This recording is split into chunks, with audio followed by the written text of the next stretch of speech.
Glory, glory, haleluya. Glory, glory, haleluya. Selamat pagi dan selamat hari Minggu. Berjumpa kembali dengan saya, James Mesak, dalam seri program rohani Pahlawan Alkitab.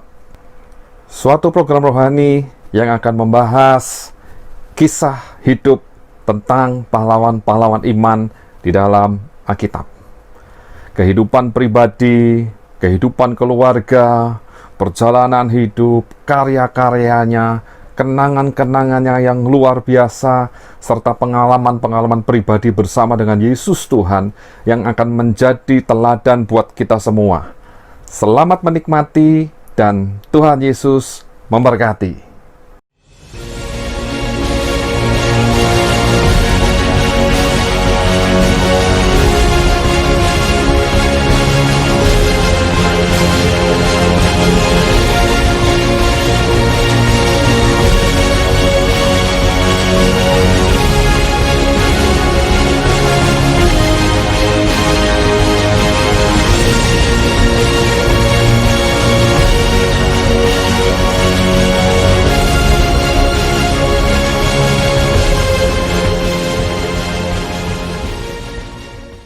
Shalom, selamat pagi Bapak Ibu yang dikasihi Tuhan.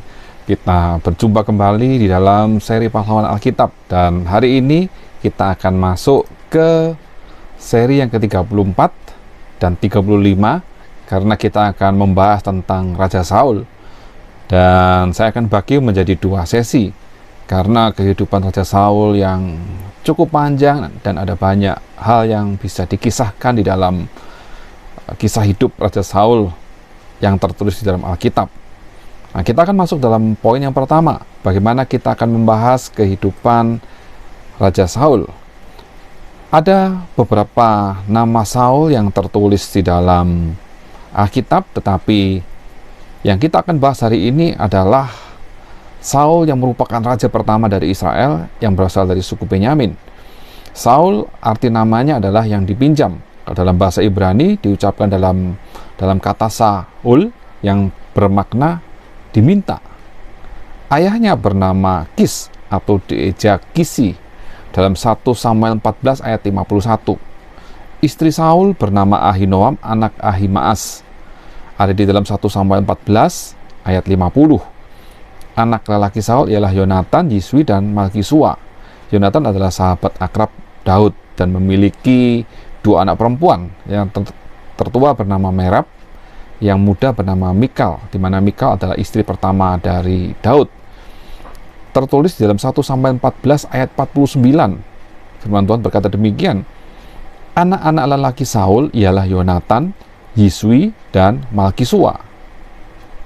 Nama kedua anaknya yang perempuan, yang tertua bernama Merab, yang termuda bernama Mikal. Dan kisah Raja Saul diperkirakan lahir tahun 1079 sebelum Masehi, dan tempat lahir kemungkinan di Gibea, dan wafat sekitar tahun 1010 sebelum Masehi pada usia 72 tahun. Dan masa kekuasaan pemerintahan Raja Saul di antara tahun 1050 sampai 1010 sebelum Masehi, dengan penobatannya di Gilgal dan tempat wafatnya adalah di pegunungan Gilboa.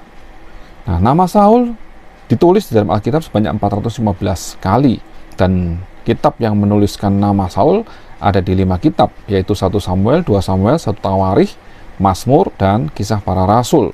Yang pertama kali dituliskan dalam 1 Samuel 9 ayat 2.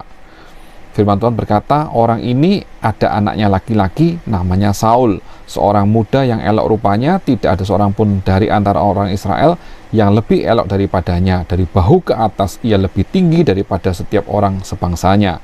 Lalu terakhir dituliskan, dikisahkan dalam Kisah Para Rasul 13 ayat 22. Setelah Saul disingkirkan, Allah mengangkat Daud menjadi raja mereka. Tentang Daud, Allah telah menyatakan, aku telah mendapat Daud bin Isai, seorang yang berkenan di hatiku dan yang melakukan segala kehendakku. Itulah ayat terakhir di dalam Alkitab yang menceritakan tentang Saul. Nah, sekarang kita akan masuk di dalam bagian yang kedua. Bagaimana kisah perjalanan hidup dan karya Saul selama Saul hidup dalam dunia. dan memimpin sebagai Raja Israel yang pertama. Latar belakang bangsa Israel dipimpin oleh hakim-hakim, dan hakim yang terakhir adalah Samuel. Dan karena anak-anak Samuel tidak bisa menunjukkan karakter yang baik, sehingga bangsa Israel meminta seorang raja. Dan dikisahkan di dalam 1 Samuel 8 yang judul perikop ayatnya adalah orang Israel menghendaki seorang raja. Dikisahkan dalam 1 Samuel 8 ayat 5, dan berkata kepadanya, engkau sudah tua dan anak-anakmu tidak hidup seperti engkau, maka angkatlah sekarang seorang raja atas kami untuk memerintah kami seperti pada segala bangsa-bangsa lain. Dan meskipun Samuel keberatan dan berkata-kata kepada Tuhan, tetapi Tuhan menyuruh Samuel untuk mencari seorang raja bagi Israel. Nah, ternyata dalam kisah ini kita melihat bahwa Saul adalah orang yang dipilih oleh Tuhan, ya, di mana Saul adalah dari suku Benyamin, berasal dari keluarga yang cukup berada, bahkan dikatakan paling tampan dan lebih tinggi dan besar di antara orang-orang Israel lainnya. Kita baca dalam 1 Samuel 9 ayat 1 dan 2. Ada seorang dari daerah Benyamin, namanya Kis bin Abdiel bin Seror bin Bekorat bin Afiah, seorang suku Benyamin, seorang yang berada. Ayat 2, orang ini ada anaknya laki-laki, namanya Saul, seorang muda yang elok rupanya, tidak ada seorang pun dari antara orang Israel yang lebih elok daripadanya. Dari bahu ke atas ia lebih tinggi daripada setiap orang sebangsanya. Jadi memang Saul adalah orang yang paling tampan di seluruh bangsa Israel, karena firman Tuhan berkata demikian. Dan dari bahu ke atas ia lebih tinggi, berarti sekitar 30 cm lebih tinggi dibandingkan orang-orang lain sebangsanya. Dan itulah Saul dari suku Benyamin, anak Kis bin Abdiel, yang tertulis dalam 1 Samuel 9 ayat 1 dan ayat 2. Nah, lalu di dalam 1 Samuel 10 ayat 23, sekali lagi firman Tuhan berkata bahwa Saul lebih tinggi di antara orang-orang yang lain. Firman Tuhan dalam 1 Samuel 10 ayat 23 berkata, berlarilah orang ke sana dan mengambilnya dari sana, dan ketika ia berdiri di tengah-tengah orang-orang sebangsanya, ternyata ia dari bahu ke atas lebih tinggi daripada setiap orang sebangsanya. Betul-betul seseorang yang perawakannya pantas menjadi raja. Dan akhirnya dalam kisah perjalanan Saul, Saul dipilih menjadi raja. Dan di dalam proses pemilihan Saul menjadi raja, ada 2 kisah tentang pemilihan Saul menjadi raja Israel. Yang pertama, bahwa Saul dipilih atas petunjuk Tuhan kepada Samuel. Kita baca dalam 1 Samuel 9 ayat 16 sampai 17. Besok kira-kira waktu ini, aku akan menyuruh kepadamu seorang laki-laki dari tanah Benyamin. Engkau akan mengurapi dia menjadi raja atas umatku Israel, dan ia akan menyelamatkan umatku dari tangan orang Filistin, sebab aku telah memperhatikan sengsara umatku itu, karena teriakannya telah sampai kepadaku. Lalu ayat 17, ketika Samuel melihat Saul, maka berfirmanlah Tuhan kepadanya, inilah orang yang kusebutkan kepadamu itu. Orang ini akan memegang tampuk pemerintahan atas umatku. Jadi Tuhan menunjukkan kepada Samuel bahwa Saul adalah orang yang akan memerintah sebagai raja pertama bagi bangsa Israel. Lalu kisah yang kedua adalah bagaimana Saul terpilih melalui undian. Di sini dikisahkan dalam 1 Samuel 10 ayat 17 sampai 27.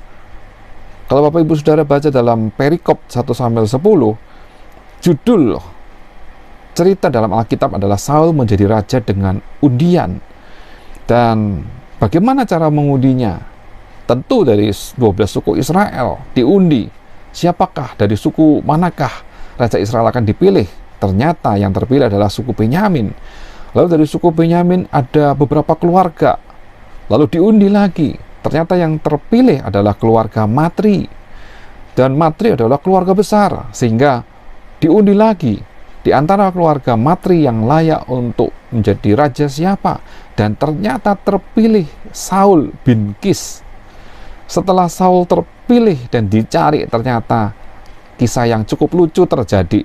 Ternyata Saul tidak ada di situ, di tengah-tengah orang-orang yang hadir pada saat undian itu. Lalu Samuel bertanya kepada Tuhan, di mana Saul ini? Gitu. Dan Tuhan menjawab, Saul bersembunyi di antara barang-barang. Akhirnya Saul ditemukan oleh bangsa Israel dan dibawa menghadap Samuel, dan Samuel menguraikan kepada bangsa Israel tentang kerajaan, hal-hal tentang kerajaan seperti apa, dan ditulis dalam sebuah piagam dan diletakkan di hadapan Tuhan. Di sini kita melihat bahwa Saul diurapi oleh Samuel sebagai hakim terakhir dari bangsa Israel. Kita baca dalam 1 Samuel 10 ayat 1. Lalu Samuel mengambil buli-buli berisi minyak, dituangnyalah ke atas kepala Saul, diciumnyalah dia sambil berkata, bukankah Tuhan telah mengurapi engkau menjadi raja atas umatnya Israel? Engkau akan memegang tampuk pemerintahan atas umat Tuhan, dan engkau akan menyelamatkannya dari tangan musuh-musuh di sekitarnya. Inilah tandanya bagimu bahwa Tuhan telah mengurapi engkau menjadi raja atas miliknya sendiri. Dan ternyata setelah diurapi menjadi raja pun, ada di antara bangsa Israel yang tidak setuju Saul menjadi raja. Dan akhirnya setelah pertempuran pertama Saul dengan orang Amon, maka Samuel memperbaharui jabatan raja itu di Gilgal.